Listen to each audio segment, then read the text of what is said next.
ये देखो, फिर से शुरू हो गई। मैं तो परेशान हो गई हूँ इस लड़की से। क्या हुआ माँ, क्यों इतना गुस्सा कर रही हो? गुस्सा न करूं तो क्या करूं? हाँ, कब से आवाज लगा रही हूँ, लेकिन इन मैडम को एक बार में सुनाई कहाँ देता है। ओहो माँ, आप ही देखो ना, मैंने कितना सुंदर डिजाइन बनाया, बस इसी में ध्यान लगा था मेरा, शायद इसीलिए आपकी आवाज सुनाई नहीं दी होगी। अच्छा बताओ क्या काम है, मैं ये बाद में पूरा कर लूंगी। कुछ काम नहीं, खाने की थाली कब से लगा कर रखी है, अब महारानी को फुर्सत मिल गई हो तो चलकर खा लो। अच्छा खाना खाना है, अब आप शुरू करो, मैं बस 2 मिनट में आऊं। हाँ हाँ पता है तेरे 2 मिनट। इतना कहकर हिना की माँ सुमित्रा गुस्से में वहां से चली गई और फिर खाने की मेज पर। अरे क्या हो गया, इतने गुस्से में क्यों हो भाग्यवान? अब आप ही समझा लीजिए अपनी लाडली को, मेरी तो एक नहीं सुनती। हाँ तो क्या हो गया, तुम पे ही तो गई है। आपको मजाक सूझ रहा है? यहाँ मेरा दिमाग खराब हो रहा है, सारा दिन बस मेहंदी के डिजाइन बनाती रहती है और कोई काम ही नहीं है इसे। इसका मतलब वो सच में तुम पर ही गई है। तुम्हें भी तो मेहंदी लगाने का बड़ा शौक था ना इस उम्र में। हाँ, पर मैं घर का सारा कामकाज निपटाने के बाद ये सब करती थी। अरे ये तो खाना पीना भी छोड़कर बैठी है। सुमित्रा अपने पति सुरेश से हिना की शिकायतें कर ही रही थी कि तभी हिना वहां आ गई। क्या बनाया माँ? खुशबू तो बड़ी अच्छी आ रही है। मिल गई तुझे फुर्सत? हाँ माँ, देखो ना मेरा आज का डिजाइन, पापा देखिए ना कैसा है। सच में डिजाइन तो वाकई बढ़िया बनाया है लाडो। ये लाडो बोल बोल कर आपने ही इसका दिमाग खराब करके रखा है। मेरी जान को कितना काम है पता है, ती जा रही है, मगर ये लड़की मेरी बिल्कुल मदद नहीं करती। ओहो, आज सिर्फ खरी खोटी ही सुनाओगी या कुछ खाना भी मिलेगा भाग्यवान? सुरेश की बात सुनकर सुमित्रा की हंसी निकल गई और उसे हंसता देख सभी लोग हंसने लगे। हिना अपने माता पिता की अकेली संतान थी। हिना को बचपन से ही मेहंदी के नए नए डिजाइन बनाने का बड़ा शौक था। वो कागज पर रोज कुछ न कुछ नया बनाने की कोशिश करती और फिर उसे अपने या अपनी माँ के हाथों पर लगाती। हिना के कॉलेज की पढ़ाई भी अब पूरी हो गई थी, तो अब उसके लिए रिश्ते आने भी शुरू हो गए थे। अरे सुमित्रा कहाँ हो, जल्दी आओ। क्या हुआ जी? जरा इस फोटो को तो देखो, कैसा है लड़का? दिखने में तो बहुत ही बढ़िया है। हाँ, वो कानपुर वाले फूफा जी है ना, उन्होंने बताया इस लड़के के बारे में। अपनी हिना के लिए कैसा रहेगा? लड़का काम क्या करता है और परिवार में कौन कौन है? फूफा जी बता रहे थे कि कानपुर में इनका अपना कारखाना है, वहां ये अपना दोने पत्तल और डिस्पोजल वगैरह बनाते हैं। ये अच्छा पैसा कमा लेता है, फूफा जी की रिश्तेदारी में है। हाँ, पर उससे पहले ये फोटो एक बार हिना को तो दिखा दो, उसे लड़का पसंद आ जाए तभी बात आगे बढ़ानी चाहिए ना। अरे हाँ, ये भी सही कह रही हो। लाडो, ओ लाडो, अरे कहाँ है बिटिया? सुरेश ने फौरन जाकर कमल की फोटो हिना को दिखाई तो हिना को भी कमल पसंद आ गया। उधर कमल को भी हिना पहली ही नजर में भाग गई और इस तरह से कुछ ही दिनों में कमल और हिना की शादी खूब धूमधाम से हो गई। शादी के बाद कमल और हिना अपनी गृहस्थी में बहुत खुश थे। फिर एक शाम। ये क्या लिख रही हो हिना? लिख नहीं रही हूँ, मेहंदी का डिजाइन बना रही हूँ। अच्छा, पर कागज पर क्यों? प्रैक्टिस तो रोज ही करनी होती है ना, तो इसीलिए कागज पर डिजाइन बनाती हूँ। अच्छा, अब जरा दिखाओ तो सही।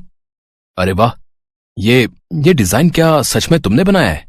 हाँ अच्छा है ना, अब मैंने और भी बनाकर रखे हैं, रुकिए मैं भी लेकर आती हूँ।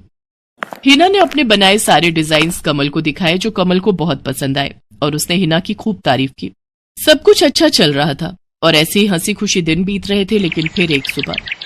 हेलो, क्या हुआ राठी जी, इतनी सुबह सुबह फोन क्यों किया?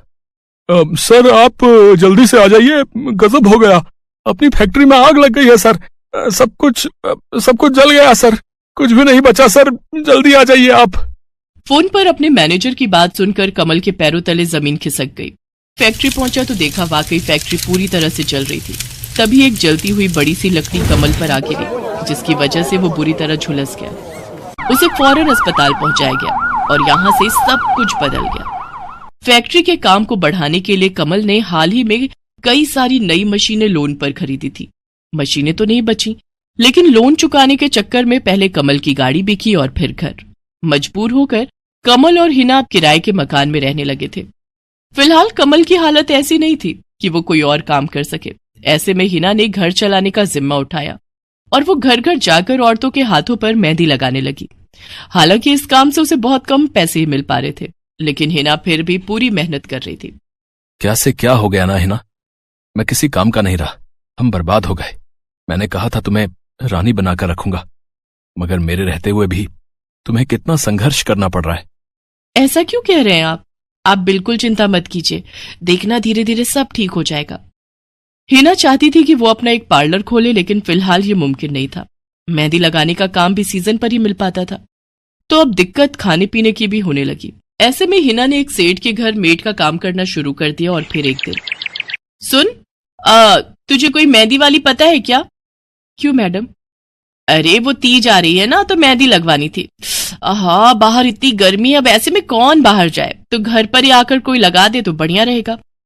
अब हाँ मैडम, मैं बहुत अच्छी मेहंदी लगाती हूँ, आप मुझसे लगवा लो। ना ना ना, अगर खराब कर दी तो? तीज की पार्टी है मेरे यहाँ, मेहंदी तो बढ़िया ही लगवानी है मुझे।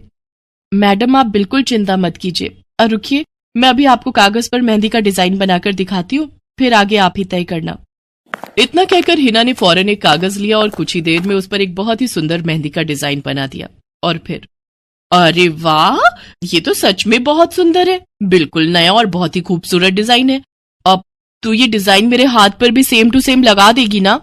हाँ मैडम, आप मुझ पर विश्वास कीजिए, मैं बचपन से ये करती आई हूँ। उस दिन हिना ने पूरे मन से अपनी मालकिन के दोनों हाथों पर मेहंदी लगाई। हिना ने जो डिजाइन बनाया था वो एकदम नया था और सुंदर भी। फिर अगले दिन, नमस्ते साहब, वो आपको कुछ? हाँ, मैं तुम्हारा ही इंतजार कर रहा था।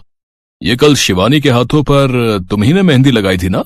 जी साहब, मैंने ही लगाई थी। अब कोई गलती हो गई क्या मुझसे?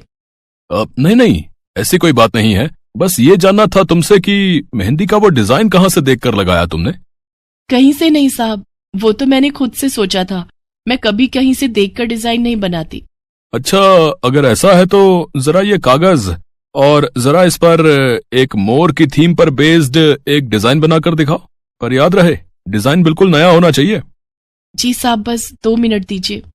हिना ने बस कुछ मिनटों के अंदर वो करके दिखा दिया, जिसे देखकर उसका मालिक साहिल मल्होत्रा हैरान रह गया। वाह, सच में कमाल है ये तो। अब तुमने डिजाइनिंग सीखी है क्या कहीं से? नहीं साहब, सीखी तो नहीं, लेकिन मुझे बचपन से ही शौक है मेहंदी लगाने का, तो बस इसीलिए। समझ गया। देखो हिना, तुम्हारा हुनर लाजवाब है और तुम्हें अपने इस हुनर को ऐसे बेकार नहीं जाने देना चाहिए। जी मतलब? तुम्हें पता है ना, मेरी फैक्ट्री में लेडीज कपड़ों के लिए कपड़ा बनता है, लेकिन काफी समय से मैं परेशान हूं, क्योंकि सूट साड़ियों वगैरह के लिए मेरे पास नए डिजाइन्स की कमी पड़ गई है। लेकिन अब लगता है ये कमी नहीं रहेगी। बोलो, बतौर डिजाइनर मेरे लिए काम करोगी तुम? जी साहब, बिल्कुल करूंगी। ये हिना के लिए सपने के सच होने जैसा था। अब वो काम वाली बाई से एक डिजाइनर बन गई। वो साहिल की फैक्ट्री में बनने वाले कपड़ों के लिए हर रोज नए नए डिजाइन बनाने लगी, और इसके बाद साहिल के फैक्ट्री में बनने वाले कपड़े की डिमांड काफी बढ़ गई, और इसके चलते हिना को भी उसके काम की बढ़िया सैलरी मिलने लगी। हिना अब अपनी कमाई से न सिर्फ अपना घर खर्च चलाने लगी, बल्कि उसने शहर के बढ़िया डॉक्टर से कमल का इलाज भी कराया, जिससे कमल बहुत जल्दी ठीक हो गया और उसने भी काम करना शुरू कर दिया। पर इस सब में पूरा 1 साल बीत गया और एक बार फिर से तीज का त्योहार आया। देखिए तो कैसी लग रही हूं मैं? बिल्कुल चांद जैसी लग रही हो। हिना ने नई हरे रंग की साड़ी पहनी हुई थी, जो उसने खुद डिजाइन की थी, और वाकई वो उसमें बहुत ही सुंदर लग रही थी। हिना, तुम सच में बहुत बहादुर हो। मैं तो उस हादसे के बाद उठकर खड़ा ही नहीं हो पाता, लेकिन तुमने सब कुछ ठीक कर दिया। तीज का ये त्योहार ही इसलिए है जी, मैं आपको कभी कुछ नहीं होने दूंगी।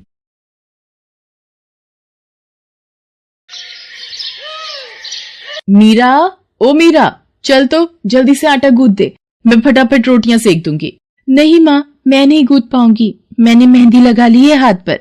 क्या? सुबह सुबह तू फिर मेहंदी लगाकर बैठ गई? बड़ी मक्कार है सच में, काम में मदद ना करनी पड़े इसलिए जब देखो मेहंदी लगाकर बैठ जाती है। चल जल्दी से हाथ धोकर आ मेरे पास, मुझे काम पर जाने के लिए देर हो रही है। माँ बस आज कर लो ना, देखो ना मैंने कितनी मेहनत से कितना सुंदर डिजाइन बनाया है। लेकिन जैसे ही उसकी नजर मीरा के हाथों पर पड़ती है, उसका गुस्सा पल भर में गायब हो जाता है। वो मीरा से कहती है, अरे वाह मीरा, तूने तो बड़ी सुंदर मेहंदी लगाई है। हाँ माँ, वो शांति दीदी ने मुझे एक किताब दी थी कल, उसमें बड़ी सुंदर सुंदर डिजाइन बने हैं, बस उसी में से देखकर लगाई है मैंने। सुंदर है ना? हाँ बहुत सुंदर है। अरे लेकिन मुझे तो ओफो, फिर लगा लिया ना तूने बातों में। पहले से ही देर हो रही है, ऊपर से तू भी मेहंदी लगाकर महारानी जैसे बैठ गई है। माँ, तुम इतना परेशान क्यों होती हो? 1-2 घंटे में जब मेरी मेहंदी सूख जाएगी तो मैं घर के सारे काम कर दूंगी। मीरा की बात मानकर कावेरी काम पर चली जाती है। वो एक बड़ी सोसाइटी के घरों में काम करती थी और इसी काम से कावेरी और मीरा का गुजारा चलता था। कावेरी के पति की कई साल पहले एक सड़क हादसे में मौत हो गई थी। तब से कावेरी पर ही सारी जिम्मेदारी थी। मीरा भी घर के कामों में उसका पूरा हाथ बटाती थी। मीरा को मेहंदी लगाना बहुत पसंद था। उसने अपने घर के पीछे मेहंदी के कई सारे पौधे लगा रखे थे, जिनका वो बहुत ख्याल रखती थी। वो अपने हाथों से मेहंदी के पत्तों को पीसकर अपने हाथों में लगाने के लिए तैयार करती थी। फिर एक दिन, मीरा, हमें इस जगह पर थोड़ी मोड़ी खेती कर लेनी चाहिए। ये मेहंदी के पौधों से कुछ कमाई थोड़े ही हो रही है, खेती कर लेंगे तो कुछ पैसे ही बन जाएंगे। नहीं माँ, मेरे मेहंदी के पौधों को हाथ भी मत लगाना। बाजार से मेहंदी खरीदने के तो पैसे हैं नहीं हमारे पास, अब इन्हें तो रहने दो। ये कहते हुए मीरा की आंखों में आंसू थे। कावेरी उसके सिर पर हाथ रखते हुए कहती है, मीरा, मैं जानती हूँ तुझे मेहंदी लगाना बहुत अच्छा लगता है, लेकिन बेटा अपनी हालत तो तुझे पता ही है ना, मैं कितनी मुश्किल से। माँ, सब समझती हूँ मैं, जाओ कर लो जो करना है। इतना कहकर मीरा रोते हुए वहाँ से चली जाती है। कावेरी को उसके लिए बुरा लग रहा था। वो मीरा की मेहंदी के पौधों को कुछ नहीं करती। ऐसे ही कई दिन गुजर जाते हैं। ज्यादा काम करने की वजह से कावेरी की तबीयत खराब रहने लगी। वो बहुत जल्दी जल्दी बीमार पड़ने लगी। तो मीरा ने उससे कहा, माँ, तुम रहने दो, तुम्हें बुखार है, रात भर सोई नहीं हो, मैं चली जाती हूँ काम पर। नहीं मीरा, तू कैसे? ना, नहीं, मैं ठीक हूँ, मैं जाती हूँ।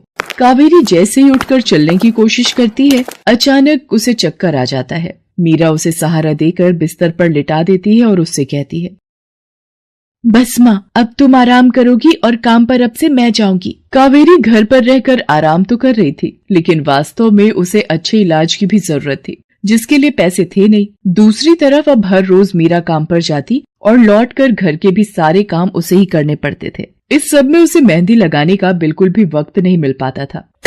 मीरा, कितने दिन हो गए तूने मेहंदी नहीं लगाई?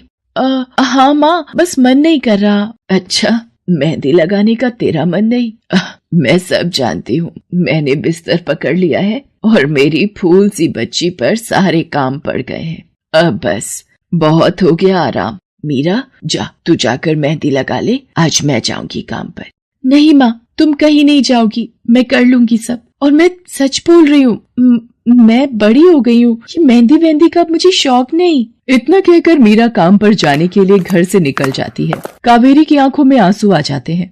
मीरा सोसाइटी के कई घरों में काम करती थी। उन्हीं में से एक घर आरती का भी था। उसके घर पर तीज का त्योहार बड़े धूमधाम से मनाया जाता था। तीज की तैयारियों में मीरा भी मदद कर रही थी। इसी बीच, अरे ऐसे कैसे? मैंने सारे रिश्तेदारों को बुला लिया है, मेरी सारी फ्रेंड्स भी आने वाली हैं। मैं क्या कहूँगी उन्हें? फोन पर काफी देर बहस करने के बाद आरती फोन रख देती है। उन्हें उदास देखकर मीरा उससे पूछती है, क्या हुआ मैडम जी, आप कुछ परेशान लग रहे हो? हाँ मीरा, बड़ी मुसीबत हो गई। कल तीज का फंक्शन है, मैंने सबको मेहंदी लगवाने के लिए यहीं बुला लिया है और आखिरी मौके पर ये पार्लर वाली धोखा दे गई। कह रही है कल नहीं आ पाएगी। अब क्या होगा? इतनी जल्दी कौन तैयार होगा सबको मेहंदी लगाने के लिए? मैडम जी, वैसे मैं भी ठीक ठाक मेहंदी लगा लेती हूँ। अरे हाँ, कावेरी ने मुझे बताया तो था एक बार कि तुझे मेहंदी लगाने का बहुत शौक है। वैसे मुझे तो कोई परेशानी नहीं है, तू देख ले बेटा, बहुत सारे हाथ लगाने होंगे और मेहंदी बढ़िया लगनी चाहिए सबके। आप बिल्कुल चिंता मत करिए मैडम जी, मैं सब अच्छे से करूँगी। बहुत दिनों बाद मीरा के चेहरे पर खुशी थी। उसने घर पहुंचते ही मेहंदी के खूब सारे पत्ते तोड़कर पत्थर पर पीसना शुरू कर दिया। ये देखकर कावेरी ने मीरा से कहा, अरे मीरा, शाम हो गई है, अब मेहंदी मत लगा, मौसम भी ठंडा है बेटा। ये मेहंदी मैं अपने लिए नहीं पीस रही माँ, वो 5वें फ्लोर वाली मैडम जी है ना, कल उनके यहाँ लगानी है। अच्छा बेटा, पर ध्यान से बेटा, वो बड़े लोग हैं, कोई गलती ना हो जाए। माँ, तुम बिल्कुल चिंता मत करो, मेहंदी लगाने में मुझसे कभी कोई गलती हो ही नहीं सकती। मीरा खूब सारी मेहंदी तैयार करके अगले दिन आरती के घर पहुंच जाती है। वो अपनी मेहंदी को कोन में भरने लगती है कि तभी आरती की एक फ्रेंड आरती से, आरती, ये किसे बुला लिया तुमने? मैंने जिस पार्लर का नंबर दिया था तुम्हें, उससे बात नहीं हुई क्या? हुई तो थी, लेकिन उसने आखिरी वक्त पर मना कर दिया। तुम बिल्कुल चिंता मत करो, ये मीरा है, मेरी हाउसमेड है ना कावेरी, ये उसी की बेटी है, बहुत अच्छी मेहंदी लगाती है ये। ओफो आरती, तुम भी ना, पार्लर की बात अलग होती है, उन लोगों का मटेरियल ब्रांडेड होता है, मेहंदी के रचने की गारंटी मिलती है वहां से। और इसकी मेहंदी तो मुझे कुछ समझ नहीं आ रही, इस पर तो कोई लेबल तक नहीं है। अगर कुछ गलत रिएक्शन हो गया हाथों पर तो। आप बिल्कुल चिंता मत कीजिए मैडम जी, ये मेहंदी मैंने खुद पीस कर तैयार की है। मेरे पास बहुत सारे मेहंदी के पौधे हैं, इसमें कुछ भी ऐसा नहीं है जो आपके हाथों को नुकसान दे। ना भाई ना, सॉरी आरती, बट मैं अपने हाथों को लेकर कोई रिस्क नहीं ले सकती। तुम सब लगवाओ, मैं तो पार्लर जाकर ही लगवाऊंगी। इतना कहकर आरती की दोस्त शालिनी वहां से चली जाती है। आरती मीरा को इशारा देकर काम शुरू करने को कहती है। अरे वाह, मानना पड़ेगा, इस बच्ची ने कमाल की मेहंदी लगाई है। मुझे तो नहीं लगता कि इस मेहंदी का वैसा रंग आएगा जैसा पार्लर वाली मेहंदी का आता है। अब बस भी करो शालिनी, मेहंदी कैसी रचेगी ये कल तक पता चल ही जाएगा ना। बच्ची है वो, उसे इस तरह डराओ तो मत।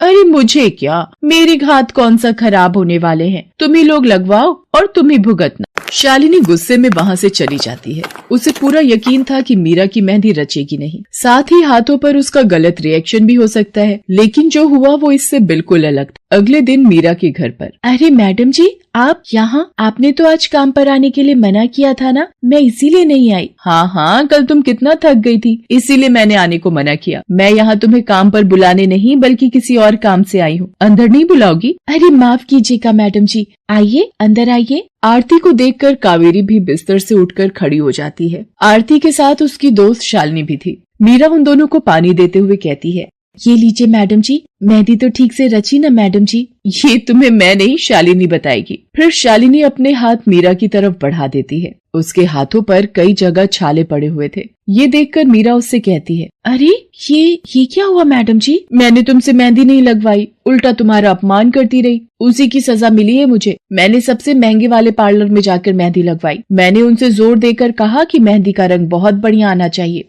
इस चक्कर में उन्होंने पता नहीं क्या क्या मिला दिया मेहंदी में, और मेरे हाथों का ये हाल हो गया। और दूसरी तरफ तुम्हारी मेहंदी, जिसने भी लगवाई उसके हाथों की रंगत ही अलग है। देखो आरती के हाथ देखो जरा। आरती ने अपने हाथ आगे बढ़ा दिए, जिन पर मीरा के हाथों से लगी मेहंदी का बहुत ही अच्छा रंग चढ़ा था। फिर आरती कावेरी के पास जाकर उससे बोली, बस कावेरी, ये झाड़ू पोछा और बर्तन बहुत करवा लिए तुमने मीरा से, ये अब वो करेगी जो इसे करना चाहिए। जी क्या मतलब मैडम जी? ये अब मेहंदी लगाएगी सबके हाथों पर। हमारी एक दोस्त का अपना ब्यूटी पार्लर है, उसे मीरा का काम और उसकी मेहंदी की क्वालिटी बहुत अच्छी लगी। वो मीरा को अपने यहाँ काम देना चाहती है, अच्छे पैसे भी देगी वो मीरा को, और तो और वहाँ रहकर मीरा पार्लर के दूसरे काम भी सीख पाएगी। आरती की बात सुनकर कावेरी की आंखों में आंसू आ जाते हैं। वो हाथ जोड़कर आरती का शुक्रिया अदा करती है। मीरा भी बहुत खुश थी। अब न सिर्फ वो अपना मेहंदी लगाने का शौक पूरा कर सकती थी, बल्कि अच्छे पैसे कमाकर अपनी माँ का इलाज भी करवा सकती थी। एक समय की बात है, केशवपुर नामक गांव में सरला नाम की एक बूढ़ी विधवा औरत अपने बेटा बहू के साथ रहती थी। सरला की बहू जया स्वभाव से बहुत बुरी थी। वो रोजाना सरला से बात बात पर लड़ती रहती थी। सरला का पति किशन शहर में मजदूरी करता था, इसलिए वो कभी कभी ही गांव आ पाता था। किशन शहर से घर खर्चे के लिए पैसे भेजता तो 2 लिफाफे भेजता, एक अपनी माँ के नाम और एक अपनी पत्नी के नाम। पर जया सरला के पैसे भी अपने पास ही रख लेती थी। ऐसे ही एक दिन, ये सरला देवी और जया जी के नाम के मनी ऑर्डर हैं। लाओ भैया, जल्दी से मुझे दे दो। ये सरला देवी के हस्ताक्षर करके ही उन्हें मिलेगा। माँ जी आराम कर रही हैं, लाओ मैं अंगूठा लगवा कर लाती हूँ। ए बुढ़िया, जल्दी से इस कागज पर अंगूठा लगा दे। भैया मनी ऑर्डर मुझे दे दो। जया सारे पैसे अपने पास रख लेती है और अपने और बेटे बिट्टू के लिए खाने पीने की चीजें खरीद लाती है। माँ बहुत भूख लगी है। ये देख मैं तेरे लिए कितने सारे पकवान लाई हूँ, पूड़ी, छोले, समोसे, कचौड़ी। चल हम दोनों मिलकर खाते हैं, मजा आ जाएगा। जया बहू, बहुत भूख लगी है, सुबह से कुछ भी नहीं खाया है। अगर थोड़ा सा कुछ खाने को मिल जाता तो। पता नहीं इस बुढ़िया को कितनी भूख लगती है, जब देखो हम माँ बेटे के खाने पर नजर लगाती रहती है। ये ले पकड़, आधी कचौड़ी दे रही हूँ, अब रात तक कुछ खाने को नहीं मिलेगा। और तुझे तो मैंने बोला था कि कपड़े धो देना, तेरे से अभी तक कपड़े नहीं धुले। ये कचौड़ी खाकर चुपचाप सारे कपड़े धो देना, नहीं तो मुझसे बुरा कोई नहीं होगा। बेचारी सरला कचौड़ी का एक टुकड़ा खाकर भला क्या पेट भरती। वो फिर से दोबारा काम पर लग जाती है। एक दिन किशन शहर से वापस आने वाला था। जया को पता था कि जब किशन सरला से पूछेगा कि वो उसे पैसे बराबर भेजता है तो उसे मिलते हैं या नहीं। ये बात सोचकर जया थोड़ा घबरा जाती है और वो सरला से कहती है, ओ बुढ़िया, अगर तूने अपने बेटे से कहा कि तुझे उसके भेजे हुए पैसे नहीं मिलते तो मुझसे बुरा कोई नहीं होगा। वो तो एक दिन रहकर चले जाएंगे, उसके बाद जो मैं तेरा हाल करूंगी ना, फिर तू देखती रह जाएगी। इसलिए अपने बेटे के सामने दुखड़े रोने की कोशिश मत करना। नहीं बहू, मैं किशन को कुछ नहीं कहूंगी। माँ, मैंने तुम्हें पैसे भेजे थे, वो तुम्हें मिल गए थे ना? अरे आप बिना कैसी बातें करते हो? माँ जी को मैं बराबर से पैसे देती रहती हूँ। माँ जी, ये लो गरम गरम पनीर के पकौड़े, आप भी खाओ। किशन 2 दिन रहकर शहर वापस चला जाता है। जया फिर से अपने रूप में आ जाती है। दिन भर सरला काम करके एक दिन चक्की से आटा पिसवा कर लौट रही थी कि अचानक उसे चक्कर आ जाते हैं। रिक्शा में जाती एक लड़की देख लेती है। भैया, इन्हें उठाने में मेरी मदद करो, बेचारी पता नहीं कौन है। सुमन, ये तेरे साथ कौन है? ये रास्ते में बेहोश हो गई थी, मैं इन्हें घर ले आई, लगता है इन्हें होश आ गया है। अब कैसा लग रहा है आपको? मैं ठीक हूँ बेटी, तुम्हारा बहुत बहुत शुक्रिया बेटी। माँ जी, आप इतनी भारी आटे की बोरी अकेले ही उठा कर ले जा रही थी, आपके बच्चे या कोई? सरला की आंखों में आंसू आ जाते हैं, वो रो पड़ती है। माँ जी, कोई परेशानी है तो आप हमसे कह सकते हो, मुझे लग रहा है आप बहुत परेशानी में हो। क्या करूं बेटी, मैं इस जीवन से हार गई हूँ। सरला के दुख का घड़ा फूट जाता है और वो सारा दुख सुमन और बाकी लड़कियों को बताती है। अब इस संसार में जीने की कोई इच्छा नहीं है मेरी। माँ जी, ऐसा मत सोचिए, आप जीवन से यूं निराश मत होइए। अब आप अपनी बहू के पास वापस मत जाना, आप यहाँ हमारे साथ रहो। बेटी, तुम बहुत अच्छी हो, भगवान तुम्हारा भला करे। तुम लोग यहाँ गांव में रहती हो क्या? जी माँ जी, हम मेहंदी वाली हैं। हम लोग मेहंदी लगाने का काम करती हैं और आसपास के गांव और शहरों में मेहंदी लगाने जाती हैं। क्या मैं भी ये काम सीख सकती हूँ? क्यों नहीं, बिल्कुल, और ये तो बहुत अच्छी बात है। हमारे ग्रुप में आप भी जुड़ जाओगे, मैं आपको मेहंदी लगाना सिखाऊंगी।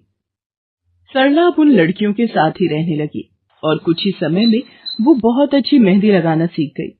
इधर जया सरला के कुछ दिन तक वापस न आने से घबरा जाती है। ये बुढ़िया इतने दिनों से कहाँ गायब है, मुझे तो कोई खोज खबर नहीं है। बिट्टू के बापू ने हम सबको अचानक शहर बुलाया है, वहां जाकर अब यही बोलना पड़ेगा कि बुढ़िया की तबीयत खराब थी इसलिए नहीं ला सकी। जया बिट्टू को लेकर किशन के पास शहर पहुंचती है। क्या हुआ जया, माँ तुम्हारे साथ नहीं आई? वो माँ जी की तबीयत कुछ ठीक नहीं थी, इसलिए मैंने उन्हें बोला कि वो गांव में ही रहें। बेकार में सफर करती तो उनकी तबीयत और खराब हो जाती। पर तुमने मुझे अचानक क्यों शहर क्यों बुला लिया? अरे वो हमारे सेठ जी की लड़की की शादी है, इसलिए उन्होंने बोला कि कोई ऊपर के कामों के लिए मिल जाए। मैंने सोचा तुम्हें बुला लेता हूँ, और माँ भी थोड़े दिन के लिए मेरे पास रह लेगी। चलो कोई नहीं, मैं तुम्हें मालकिन से मिलवा देता हूँ। देखो किशन, शाम को मेहंदी का समारोह है तो काम अच्छे से निपटाने हैं। जितने भी मेहमान आएंगे उनके स्वागत में कोई कमी ना होने पाए। आप चिंता मत करो मालकिन, सब हो जाएगा। ये मेरी पत्नी है, मैंने इसे गांव से बुला लिया है, ये सब संभाल लेगी। जया मेहंदी समारोह की तैयारियों में काम करवाने लगती है। सब मेहमान आने लगते हैं। रिचा, मेहंदी वाली अभी तक नहीं आई, कितने बजे का टाइम दिया था? मम्मी, मेरी उनसे बात हो गई है, बस कुछ ही देर में आती होंगी। लो वो आ गई। माँ जी, ये यहाँ कैसे? मेहंदी वाली लड़कियों के साथ? माँ यहाँ? जया, तुम तो कह रही थी कि माँ बीमार है और गांव में है, पर माँ मेहंदी वाली लड़कियों के साथ क्या कर रही है? मुझे कुछ समझ नहीं आ रहा। मैं माँ के पास जा रहा हूँ। माँ, तुम यहाँ इन सबके साथ? किशन बेटा, आप मेरे साथ इधर आइए, मैं आपको सब बताती हूँ। ये लड़की इनको सब कुछ बता देगी। शायद आप नहीं जानते हैं, आपकी पत्नी ने आपकी माँ पर बहुत जुल्म किए हैं, इसीलिए ये बेचारी अपना घर छोड़कर हमारे साथ रहने को मजबूर थी। सुमन किशन को सारी सच्चाई बताती है। सरला की आंखों में आंसू आ जाते। किशन सबके साथ जब घर आ जाता है। जया, तुम्हें शर्म आनी चाहिए, तुमने मेरी माँ के साथ इतना बुरा व्यवहार किया। तुम्हारी वजह से मेरी माँ दर दर भटक रही है। अब तुम मेरे साथ एक पल भी नहीं रहोगी। बिट्टू को मैं पाल लूंगा। अभी के अभी अपने मायके निकल जाओ। ऐसा मत कहो, मैं आप लोगों के बिना कैसे रहूंगी। मुझे माफ कर दो, मुझे माफ कर दो, मेरे से गलती हो गई। माँ जी, मुझे माफ कर दो। किशन बेटा, मैं किसी से भी नाराज नहीं हूँ। जया बहू को माफ कर दे। गलती इंसान से ही होती है बेटा। मैंने जया बहू को माफ कर दिया। किशन जी, आप चिंता मत कीजिए, आपकी माँ जी अब हमारे साथ ही काम करेंगी। उस दिन के बाद जया ने अपना व्यवहार बदल लिया। सरला ने मेहंदी लगाना नहीं छोड़ा। वो अपनी मेहंदी लगाने के काम को करती रही। जया को अपनी गलती का एहसास हो गया था। अब वो भी सरला की बहुत देखभाल करती थी। संध्या की बुआ, जो कि दिल्ली में रहती थी, वो उसके लिए एक अच्छे घर का रिश्ता लेकर आई थी। देखो भैया, मेरी इतनी जान पहचान तो नहीं है लड़के वालों से, पर इतना जानती हूँ, अड़ोस पड़ोस में कहीं पूछोगे तो लोग अच्छा घर ही बताएंगे। ठीक है सुमन, अगर तुम कहती हो तो लड़के वालों को एक बार बुला लेते हैं। अब संध्या भी लड़के को देख लेगी। संध्या की बुआ लड़के वालों से अपने तरीके से बात कर लेती है और कुछ दिनों बाद संध्या की शादी विपुल नाम के लड़के से हो जाती है। पता नहीं इस काम वाली को छुट्टी लेकर गांव अभी जाना था। उसे पता था शादी वाला घर है, नई नवेली दुल्हन आएगी तो घर में 100 काम होंगे, फिर भी बिना बताए गांव निकल गई।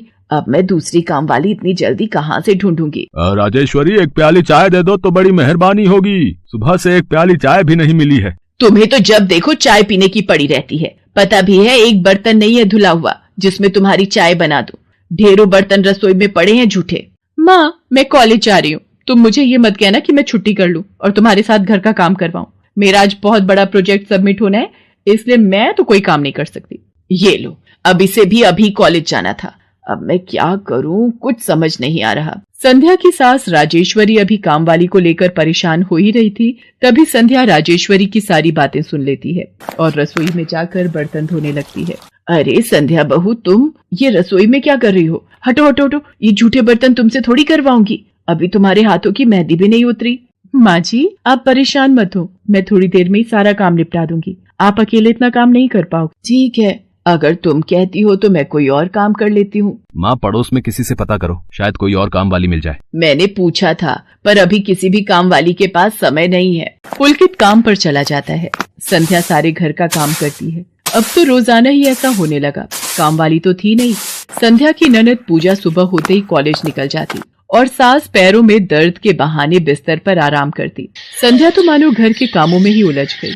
एक शाम, माँ, तुम बिल्कुल सही बहू ढूंढ कर लाई हो। बेचारी गरीब घर की है, इसलिए चुपचाप संस्कारी बहू की तरह घर के काम कर लेती है। अगर कोई पैसे वाले घर की लड़की बहू बनाकर ले आती तो वो पूरे घर को अपने इशारों पर नचाती और तुम और मैं बस बर्तन घिसते रह जाते। तभी तो मैंने इसकी बुआ को शादी के लिए हाँ कह दिया था। मुझे पता है ये गरीब घर की लड़कियां बड़ी सीधी सादी बहुएं साबित होती हैं। अब काम वाली गांव भाग गई। सोच ये ना होती तो कौन काम करता। राजेश्वरी, तुम दोनों माँ बेटी को तो संध्या बहू का शुक्रगुजार होना चाहिए। बेचारी ने आते से ही पूरा घर संभाल लिया। ऐसे ही दिन बीत रहे थे। संध्या सभी घर वालों की देखभाल का पूरा ध्यान रखती थी।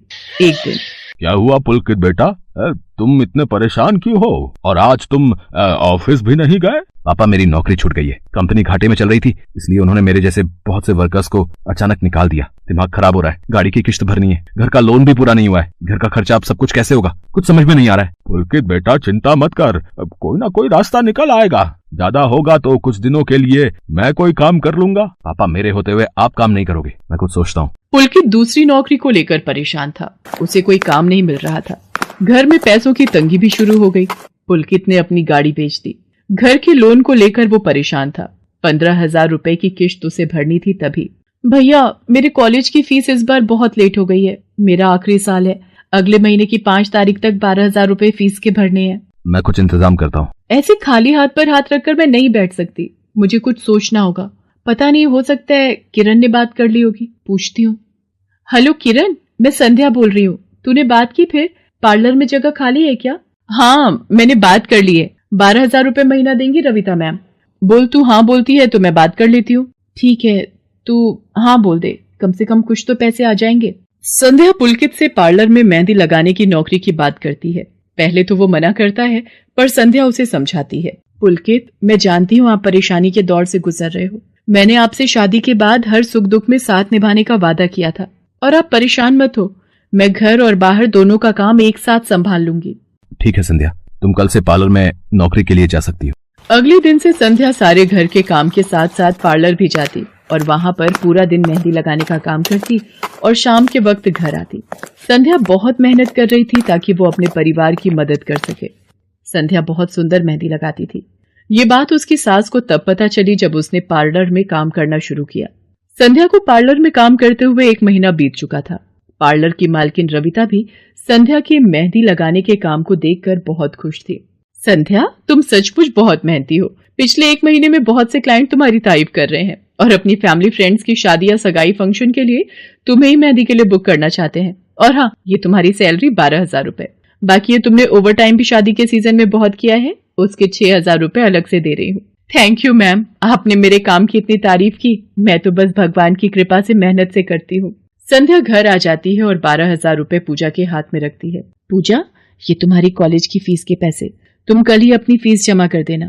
भाभी, ये तो आपकी मेहनत की कमाई है, आप ये सारे पैसे मुझे दे रहे हो? नहीं नहीं भाभी। पूजा, तुम मुझे अपनी भाभी कहती हो ना, और भाभी तो माँ समान होती है, तो क्या तुम अपनी भाभी माँ के पैसे नहीं लोगी? तुम अपने भैया से भी तो लेती हो ना। फिर मेरे और अपने भैया में फर्क है, मैं भी तो इस घर का हिस्सा हूँ, इसलिए ये पैसे रख लो।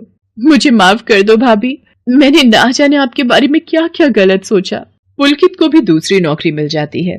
अब संध्या और पुलकित दोनों मिलकर काम करते थे।